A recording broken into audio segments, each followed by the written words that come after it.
What do you make of this reaction to the new variant? We're heading for the third year of COVID land, and yet we're still trying the same moves we were trying in March 2020. What do you make of this? It's an interesting take that he's had on this. So the Omicron variant's obviously arrived in Botswana, through South Africa, and it's already pretty much widespread across the whole of Europe. And we're taking these rather extreme steps without having a full handle on what is different about the Omicron variant in the way it presents. We know that it's got a tremendously different genome. So whereas the Delta variant had 6 mutations on it that allowed it to spread and caused a very slight increase in disease, this has got 32 mutations on that spike protein.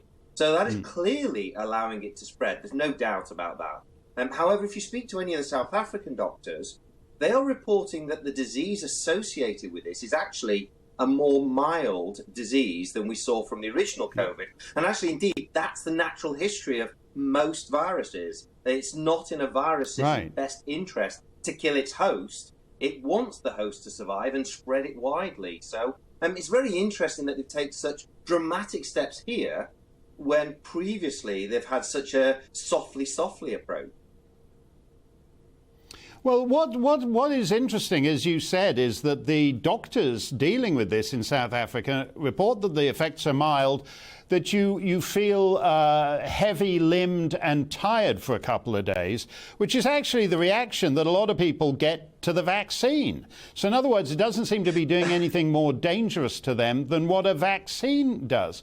You're a specialist. You've dealt with people, particularly in the realm of diabetes, which is a terrible underlying condition to have if you happen to get the COVID, and with people who've had strokes and have other underlying conditions. Do you think we might have been better, instead of doing yet again this universal one-size-fits-all thing, actually trying to protect those most at risk and allowing normal everyday life to continue for everybody else? Yeah, so when we first introduced the vaccine program, we chose the most at risk, those with diabetes, those with heart disease, the elderly, the vulnerable, to get the vaccine and get the boosters and going forward. Now we appear to have a one-size-fits-all, and we're seeing a tremendous disparity in people's response to the vaccine. So, for example, I'm still seeing people that are double vaccinated or even triple vaccinated are coming in with a minimal immune response. We're also seeing other people in their 20s and 30s that have got a tremendous immune response. And maybe the time's right now to start testing people to find out, have you responded? Do you have those antibodies? And offering additional vaccines to those who don't have the antibodies, whilst those who've still got a really good antibody response, leaving them as they are. It's time to start working on an individualized approach and giving those most at risk the extra, and leaving the rest who've got a good response to get on with their lives.